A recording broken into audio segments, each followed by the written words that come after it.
Quand on parle de perte de poids, on revient toujours au même principe, le déficit calorique, c'est-à-dire consommer moins d'énergie que ce que ton corps dépense. Et sur le papier, c'est une base qui fonctionne, puisqu'elle repose sur une logique simple. Mais le problème, c'est que cette logique est souvent mal comprise, ou plutôt appliquée de manière trop simpliste, comme si ton corps allait réagir de façon constante, peu importe le contexte, peu importe la durée, peu importe l'intensité du déficit. En réalité, ton corps n'est pas une machine fixe, c'est un système vivant qui s'adapte en permanence. Et c'est précisément cette capacité d'adaptation qui peut devenir un frein quand le déficit est mal géré. Au début, tout se passe généralement bien. Tu réduis légèrement ton apport, tu perds du poids, tu vois des résultats et ça te motive à continuer, ce qui est totalement normal. Le problème apparaît quand cette première phase de réussite te pousse à aller plus loin, parce que tu te dis que si une petite réduction fonctionne, alors une réduction plus importante donnera encore plus de résultats. Et c'est là que tu commences à entrer dans une logique qui peut se retourner contre toi. Ton corps, lui, ne raisonne pas en termes d'objectifs esthétiques ou de progression physique. Il raisonne en termes de survie et d'équilibre interne. Ce qui veut dire que dès qu'il perçoit un manque prolongé, il va chercher à compenser pour protéger ses fonctions. Concrètement, il va réduire certaines dépenses, optimiser l'utilisation de l'énergie et devenir progressivement plus économe, ce qui se traduit par un métabolisme qui ralentit sans que tu t'en rendes forcément compte. Ce ralentissement n'est pas brutal, il est progressif, ce qui le rend difficile à identifier. Mais ses effets sont bien réels, parce qu'au fil du temps, ton corps brûle moins pour les mêmes actions. Ce qui rend la situation encore plus piégeuse, c'est que cette adaptation s'accompagne souvent d'une baisse d'énergie. Tu te sens un peu plus fatigué, un peu moins dynamique, tu bouges légèrement moins dans ta journée, tu es moins spontané dans tes mouvements. Et même si ces changements sont subtils, ils ont un impact énorme sur ta dépense globale. Tu peux continuer à faire ton sport, continuer à suivre ton alimentation, mais si ton niveau d'activité inconscient diminue, ton métabolisme global diminue aussi.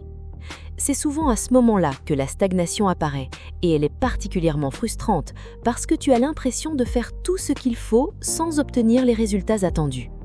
Et face à cette situation, le réflexe est presque automatique. Tu penses qu'il faut en faire plus, être plus strict, réduire davantage, ajouter du cardio, contrôler encore plus ton alimentation.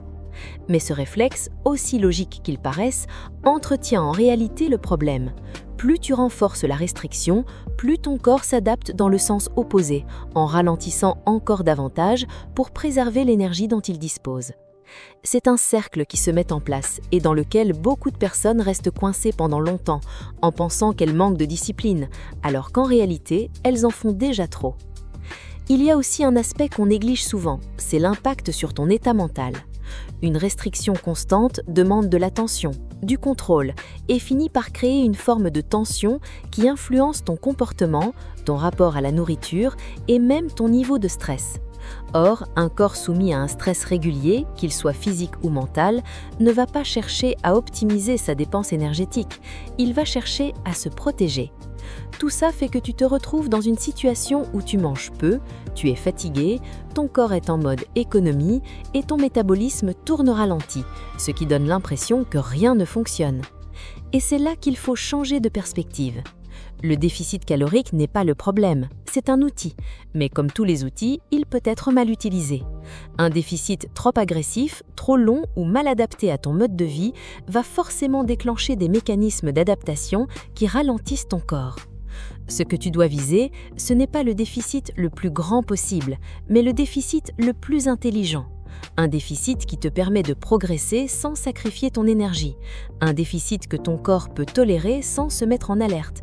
Un déficit que tu peux maintenir dans la durée sans te fatiguer mentalement. Et surtout, il faut accepter que ce processus ne soit pas linéaire.